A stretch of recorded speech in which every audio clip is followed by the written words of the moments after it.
Boa tarde, povo! Tudo certo? Essa aqui é uma explicação do conteúdo de informática, né? Fundamentos de informática. Mas então, vamos lá. Eu só tenho alguns avisos a dar. Esse vídeo aqui é trazido por vocês. Eu tenho que agradecer a Emanuele por ter me passado todo o conteúdo. Na real, eu já sabia mais ou menos, só que ela me passou o resumo que eu estou usando aqui para eu conseguir fazer isso aqui ficar mais melhor pra vocês escutar, né? Por causa que sem um script fica meio chatão pra vocês e fica longo o vídeo. Outros avisos. Ah, eu vou fazer de todos os assuntos, menos artes, na semana que vem. Então, eu tô fazendo agora Fundamentos de Informática. E eu vou fazer sobre matemática, hardware. Hardware eu já vou avisando, povo. Talvez o vídeo saia longo, 40, 50 minutos. Porque eu me interesso sobre o assunto, então eu vou se encher com bastante coisa. E talvez eu faça filosofia. Filosofia, a gente não sabe se vai ter prova semana que vem. Talvez, provavelmente tenha, por causa que ele já passou todo o conteúdo. Mas tem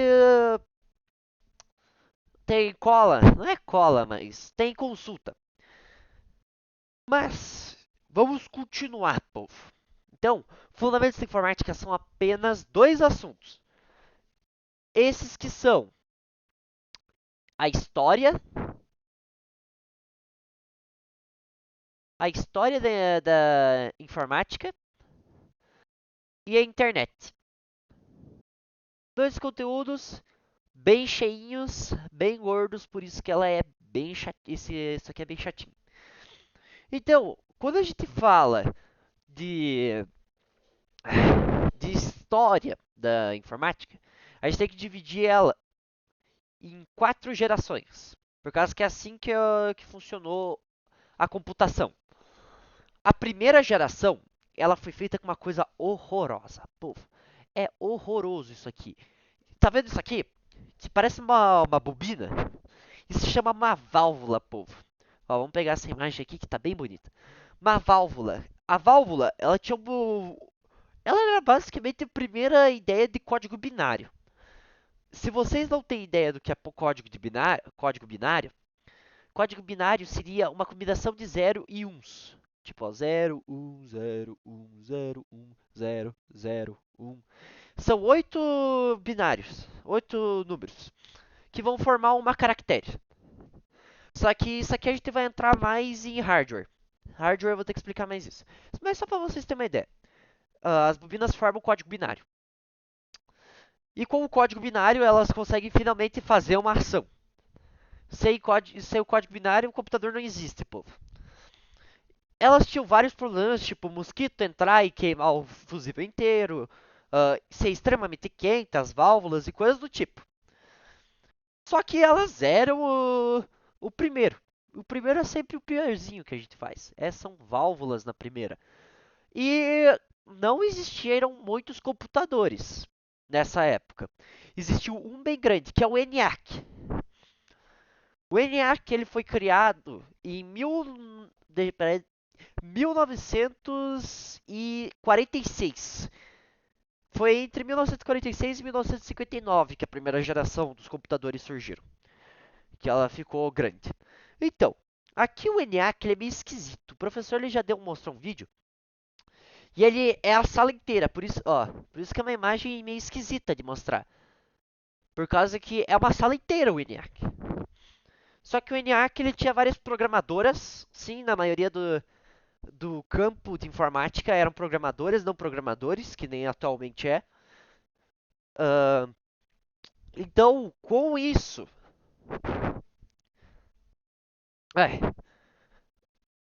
Desculpa aí, povo. Deu um tchan aqui. Continuando. Então, isso aqui foi o ENIAC. É isso. Ele era uma máquina gigante, enorme, com válvulas extremamente lerdas. Isso é uma ideia meio louca, mas o ENIAC era extremamente ruim no que ele fazia. Ele não fazia nada rápido. Na real, a gente nem pedia para ele fazer nada. Meio louco. Às vezes ele descriptografava algumas mensagens ou coisas do tipo, mas ele podia fazer uma coisa por vez. Enquanto os nossos computadores atualmente fazem umas 500. Tipo, ó, vou pegar como exemplo o meu computador. O meu computador, só isso aqui é um monte de tarefa, dentro de outras tarefas. Então, sim, o ENIAC era extremamente velho, ruim, podre. Isso foi entre, só para frisar, né? Foi na década de 60.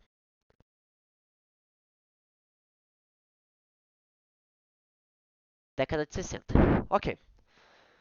Segunda geração, povo. Foi a geração dos transistores.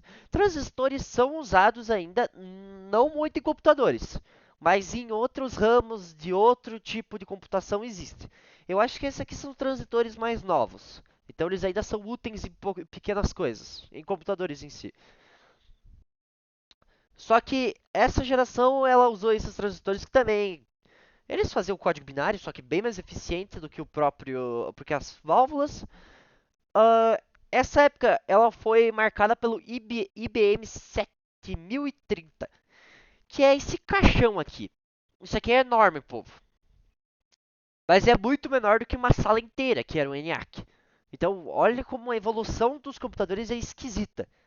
Ela é extremamente rápida, povo, por motivos estranhos. Então, foi criado os transistores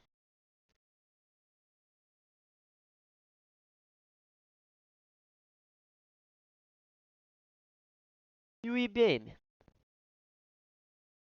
7030. Não vai dar para escrever tudo aqui porque acabou o espaço, mas é 7030. Isso foi na época de 1959 a 1965, povo. Então década de 60. Eu tinha falado errado antes. O ENIAC ele foi criado na época de 50 a 40, enquanto o IBM foi criado em 60. Então, a terceira geração é aqui onde a gente começa a ter coisas que são úteis, que não são completo lixo. Eu acho que parte das coisas que a gente inventou aqui na terceira geração ainda são usados. Essa aqui é a época onde que a gente teve os circuitos integrados. A gente ainda não tinha ideia de upgrade, coisa do tipo. Tipo, nossas peças não eram exatamente trocáveis em um computador. O computador foi criado para funcionar daquele jeito. Por isso que ele é bem mais fraco do que a gente tem agora. Eles eram grandes ainda, não tão grandes. Deixa eu mostrar aqui. O... Opa. O IBM que a gente tinha na época era essa máquina aqui. Era quando os computadores.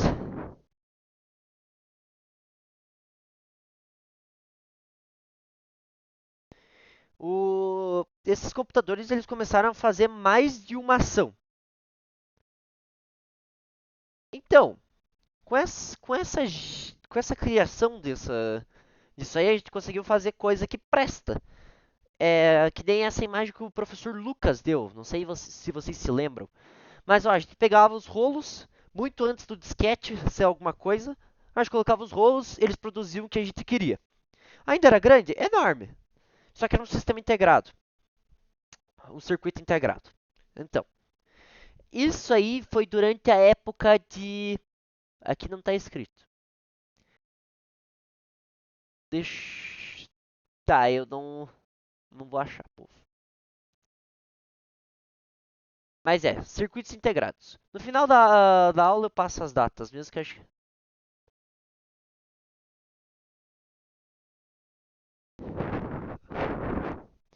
E na quarta geração, a quarta geração é a atual, povo. A atual geração foi principalmente criada pelos malucos da Apple. Sim, a quarta geração ela foi mostrada pelos microprocessadores. Sabe aquela CPU que você tem? Isso é um microprocessador. Deixa eu pegar aqui como exemplo o meu computador. Meu computador, se eu for aqui e for em CPU, é um Intel Core i5 de décima geração, 2.9 GHz. Isso é um microprocessador. E tem múltiplos e múltiplos. Esse é o principal, é a CPU, é o processador. Daí tem vários microprocessadores em muito lugar. Foi aí que foi criado. E foi aí que a gente diminuiu drasticamente o tamanho das nossas coisas. Tipo, Não, não existia o pensamento de, eu vou ter um computador no meu bolso. Eu até acho interessante que em 1950 foi criado uma pesquisa onde que o que as pessoas achavam que nós íamos ter em 100 anos. Uma ideia deles é que a gente ia ter como colocar computadores dentro da garagem. Para você ter como para você ver como foi gigante a evolução de diminuição dos aparelhos. Os aparelhos diminuíram muito rápido. E eu acho isso extremamente interessante. Continuando. E saibam de uma coisa. Foi o Altair 8800 que começou essa geração maluca, que é a nossa atual. Deixa eu ver. Eu não escrevi aqui, peraí.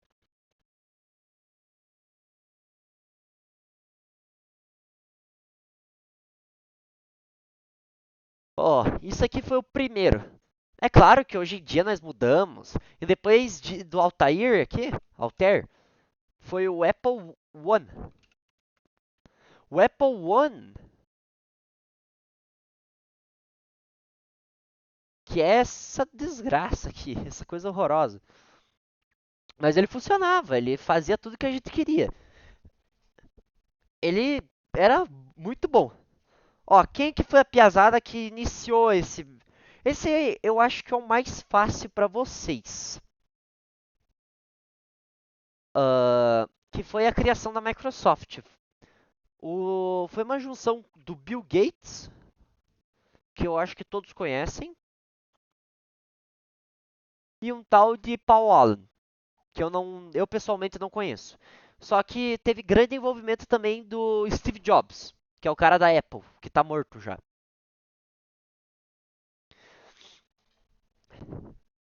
Então, uma coisa para se dizer também, ah, a computação ela foi mudando variamente, bem grande. Tipo, a primeira geração ela só era criada pelo governo, só o governo usava, basicamente só o governo. Na segunda geração a gente já tinha universidades usando. Na terceira geração a gente já tinha uso doméstico. E atualmente a gente tem o móvel, dispositivo móvel, o celular. Então, a diferença foi bem grande. É mais ou menos isso.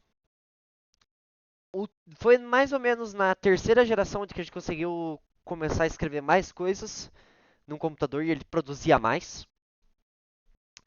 Então, esse aqui é o conteúdo sobre a história da informática. A palavra informática, eu já falei sobre tudo isso. Se vocês perderam alguma coisa, podem voltar no vídeo. Uh, É para isso mesmo que eu faço isso aqui, não fico repetindo lá as aulas que eu fazia antes. Mesmo que eu ainda possa fazer, me perguntem que eu faço. Principalmente sobre esses conteúdos aqui. Então,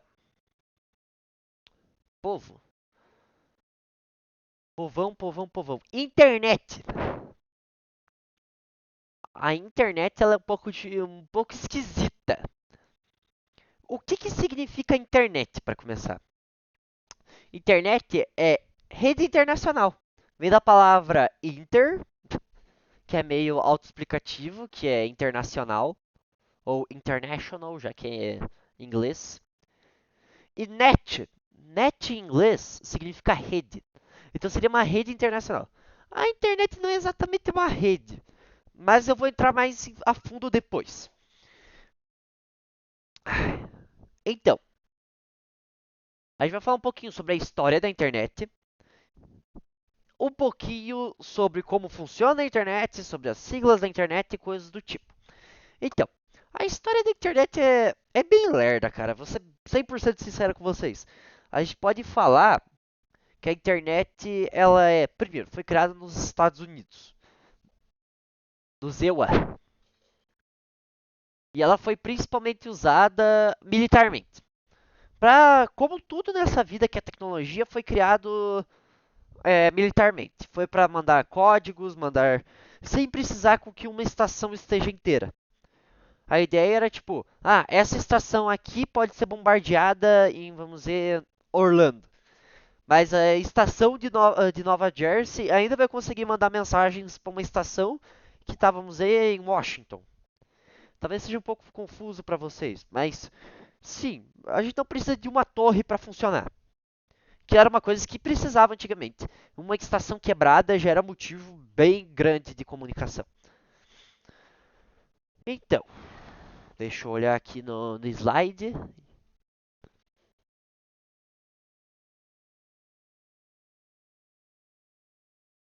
E essa internet se chamava ARPANET. ARPANET. Não sei se vai ser cobrado esse nome, mas tenho em mente que foi a ARPANET. Foi completamente militarmente. E depois ela foi expandida. Como tudo nessa vida, ela foi primeiro expandida para universidades e laboratórios. E depois de tudo isso aqui, foi globalmente. Claro que tem vários nomes dessa internet, mas eu acredito que não vai cair nada disso.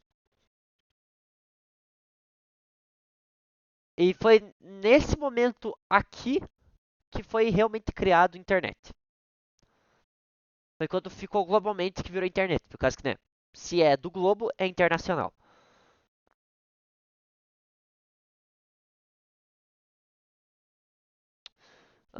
É claro que eu não. A ARPANET ela é um pouco diferente da MILNET, que também existia. A MILNET era literalmente só fins militares, falar que é para bombardear um lugar, bombardear outro. Só que eu não vou entrar muito. Na real, eu já estou entrando a fundo, né? Vamos continuando. E o ARPANET era para pesquisa civil.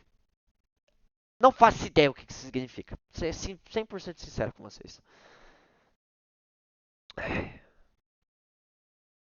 E depois a junção dessas duas redes foi criada a DARPANET. Mas depois a gente adotou a internet quando ficou famoso.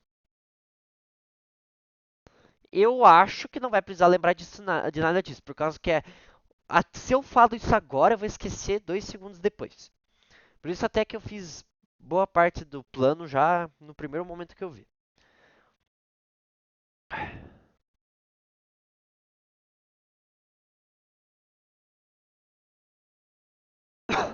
Mas algo importante para se lembrar disso aqui foi a foi a ARPANET que criou o tal do IP. Gente, a gente está no curso de informática. É extremamente importante a gente saber o que é isso aqui. IP vai ser falado toda hora. E é o TCP e o IP, mas eu pessoalmente só sei o que é o IP. Por enquanto eu vou deixar sem falar o que é, por causa que eu quero criar é, ansiedade para vocês. E ali na década dos anos 90 que começou realmente a internet virar internet. E um monte de empresas vir fazer. Coisas que a gente tem, ó, características que a gente precisa saber da internet, povo. Tem que saber disso aqui na hora da prova. A a interwebs, a internet, ela tem 3 características. Essas que são a globalização, então ela tá no mundo inteiro. Globalização. A gente tem a descentralização, ela não é centralizada. Se um lugar cair, o outro lugar não cai. Eu já explico um pouco mais sobre isso. Eu acho que eu nem preciso explicar, porque isso é coisa de hardware. Só que é importante, é um jeito da gente se lembrar disso aqui. E multisserviço. Eu vou explicar cada um desses, espera aí.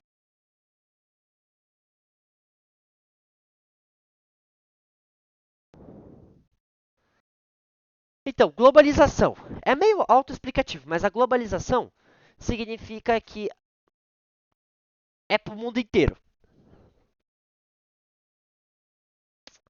Mas, nesse mundo inteiro, a gente tem essa coisa chamada descentralização. Descentralização significa que, vamos dizer, ah, essa aqui é a América. Ó. Eu estou em Orlando.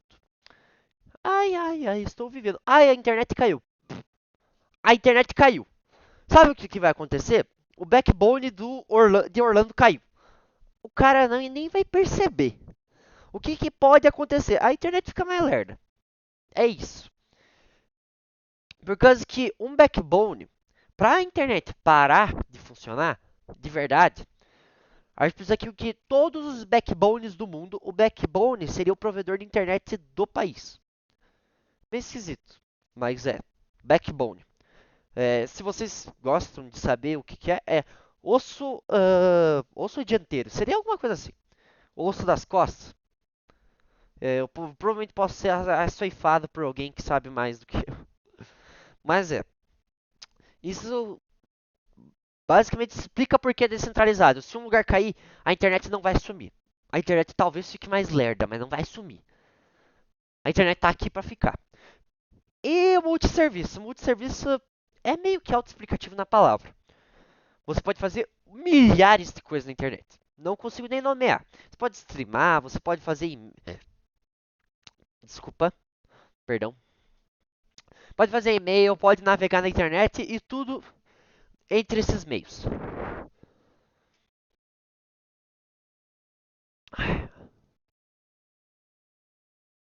Opa.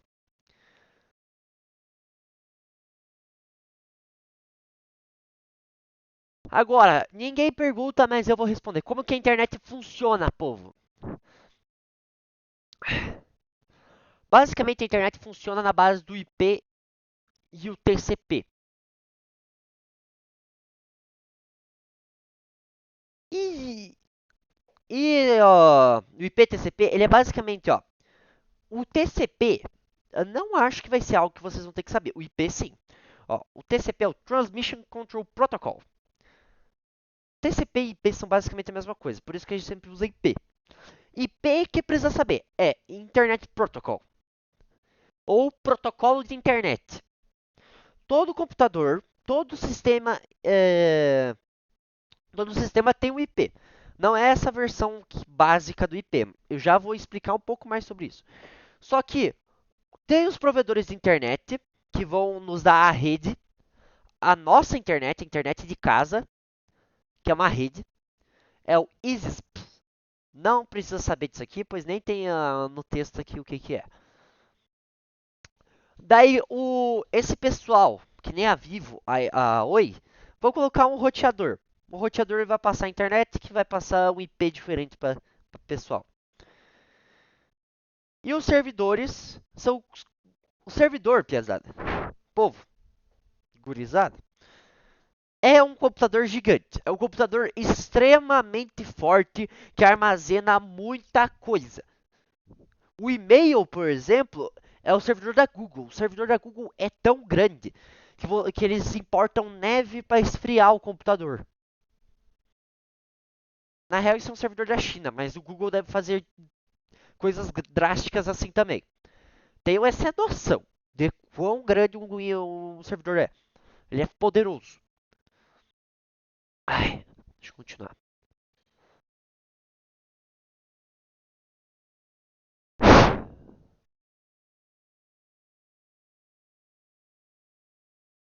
Então, povo, a gente tem esse tal de HTTP. Vocês devem ver esse nome e vocês se lembram daquela desgraça daquele Google. Lembra no coisa de web design que eu não sabia qual era o link do Google exato? Então, esse aqui é o link do Google. Ele usa HTTP. Hoje em dia a gente usa HTTP e HTTPS para site, para domínios, né, que nem a gente fala. Que são camadas de aplicação.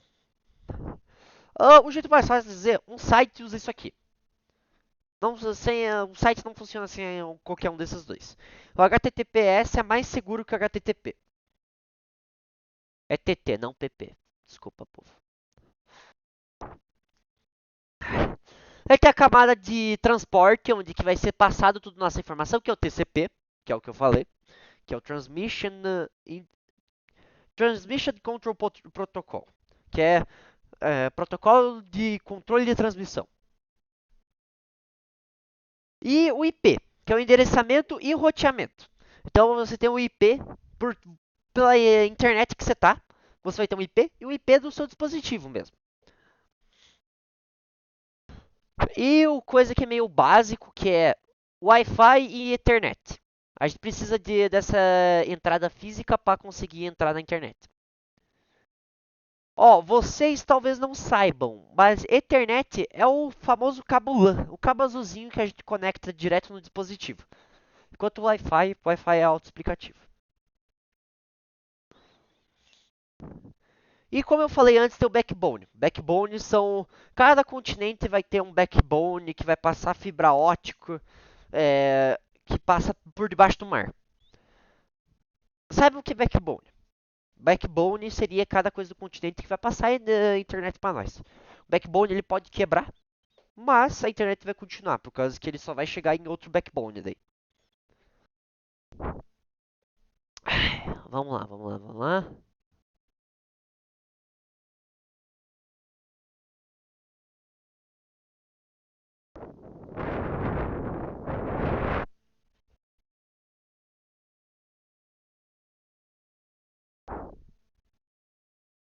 Daí é que ele fala sobre o e-mail. Pô, você só tem que saber de uma coisa. O e-mail é um domínio. Você chega, cada usuário pode ter um e-mail. O e-mail ele pode ser tanto o Gmail, né? Mas pode ser Hotmail, Yahoo, Outlook. Tem vários nomes. Mas o Gmail é o mais utilizado.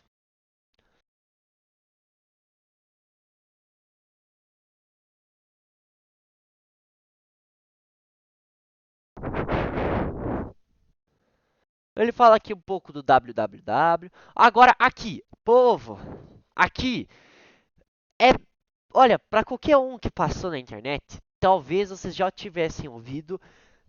Muitas pessoas já sabem tudo sobre isso aqui. Mas eu sei que tem muita gente e eu fiquei extremamente decepcionado quando o professor passou por cima desse conteúdo aqui. Porque eu entendo que é um conteúdo meio autoexplicativo, muita gente já sabe, mas tem gente que não sabe, é por isso que cada um tá aqui, né? Então a gente vai falar sobre download e upload.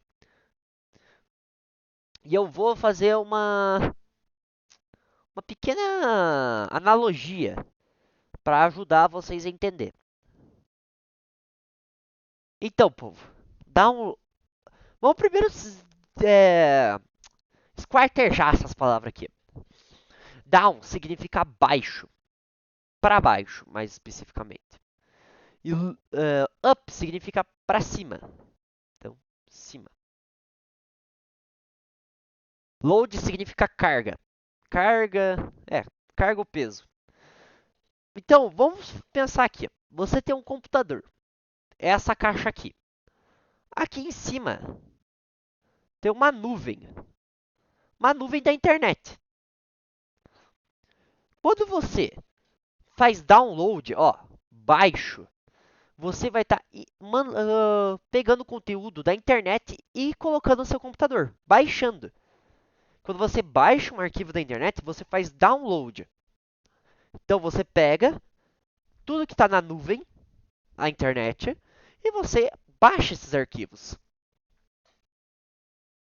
Upload é o contrário. Você vai mandar os arquivos para a nuvem, para cima. Upload, você vai estar mandando arquivos para a nuvem. Mandar arquivos para a internet. Que nem, vamos fazer um exemplo aqui, o meu computador. Quando eu posto um vídeo no YouTube, que nem esses que vocês estão vendo, vocês vão perceber que eu mandei esse arquivo. Eu fiz upload desse arquivo no YouTube. Toda vez que vocês assistem uma coisa no YouTube, vocês estão fazendo download do meu vídeo. Não download direto, mas vocês estão fazendo. É um jeito meio esquisito e eu não vou explicar porque não cai nada. Eu espero que tenha ficado bem explicado. Download é para baixar, upload é para colocar arquivos na internet.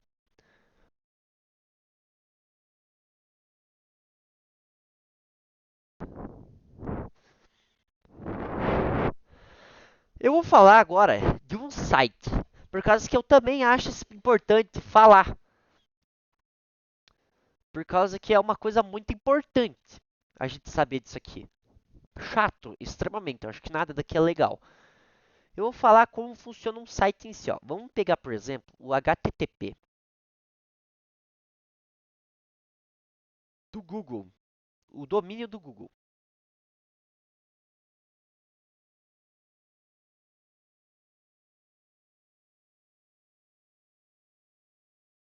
Vamos pegar o brasileiro. Então, povo, vocês se lembram do que eu falei do HTTP? O HTTP seria um protocolo de segurança. Basicamente, ele vai estabelecer quais são as regras que é para ser utilizado pelo navegador. Então, isso aqui é o protocolo.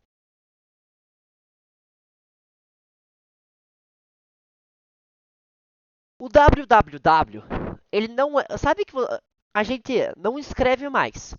Teve uma época, se vocês estão bem novos já na internet, que vocês se lembram que vai ter, que vocês tinham que colocar www.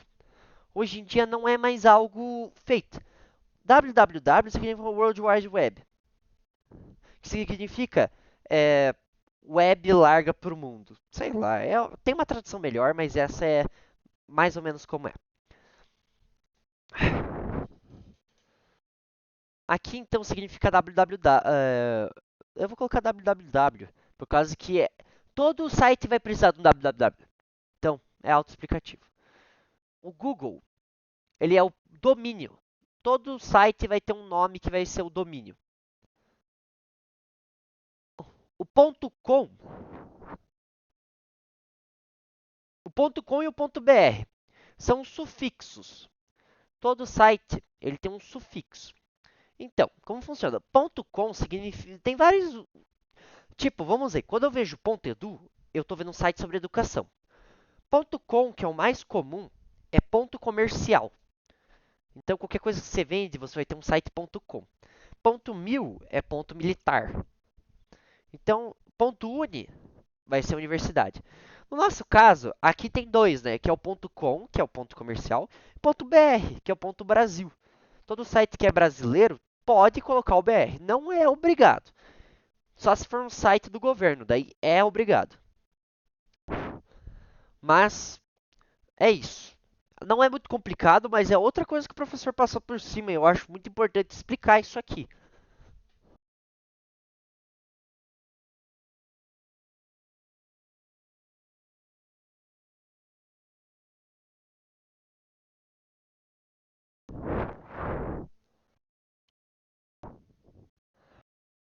Então, povo, o IP, hoje em dia, ele é dividido de duas formas.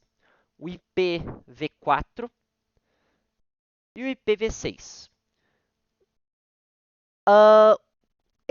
Em vez de eu explicar, eu vou pegar o meu CMD. Se vocês não se enganam, ah, vocês podem, ó, Windows R, vocês vão colocar CMD. Aqui vai ter o meu CMD, que é o meu prompt de comando. Eu vou colocar aqui, ó, ipconfig. Ipconfig vai mostrar qual é o meu IP. Ó, aqui eu tenho um IPv6, mas eu tenho IPv4.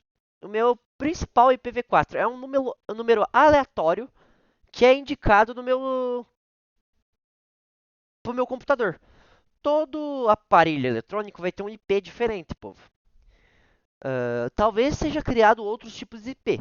Aqui também tem IPv6. Se eu não estou enganado, IPv6 é o de internet.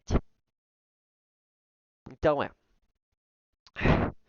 Se vocês quiserem, você pode descobrir qual é o IP de um site, por causa que o site também tem IP. Você coloca ping, eu vou colocar aqui google.com. Ó, o Google ele é extrema, ele tem esse IP meio esquisito. Se eu copiar ele, ir para um site e colocar aqui em cima, tá? não deu certo o que eu tava pensando, povo. Eu não sei porque o do Google não deu certo dessa vez. Tá, mas normalmente você ia poder.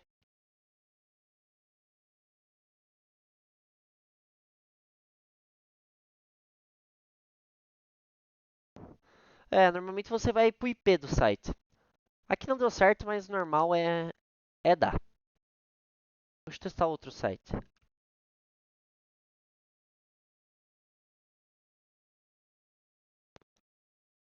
É, ele não dá o tipo de site que eu tô precisando. Mas isso dá o IP. Deu certo lá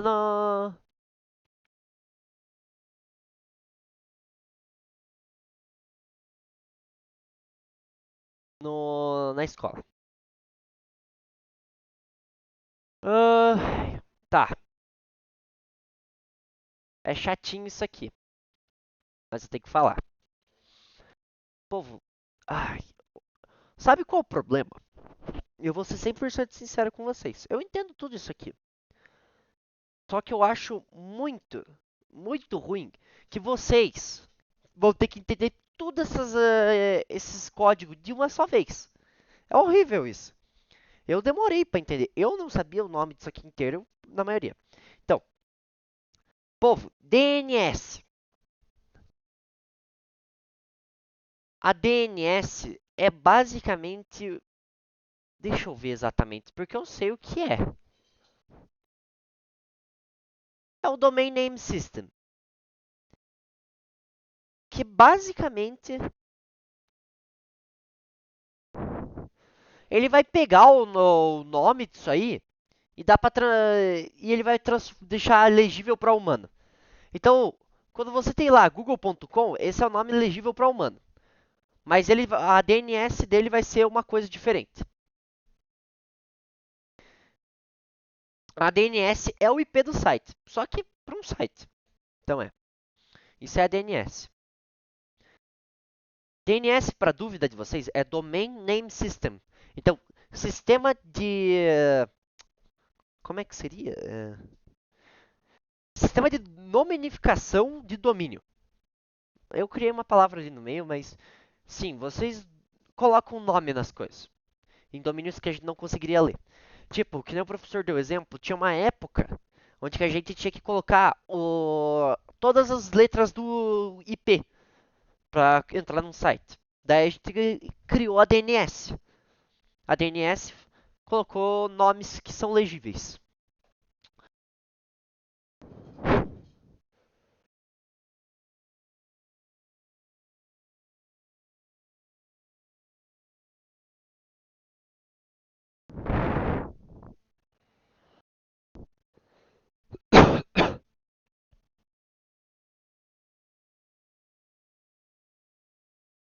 Deixa eu só ver.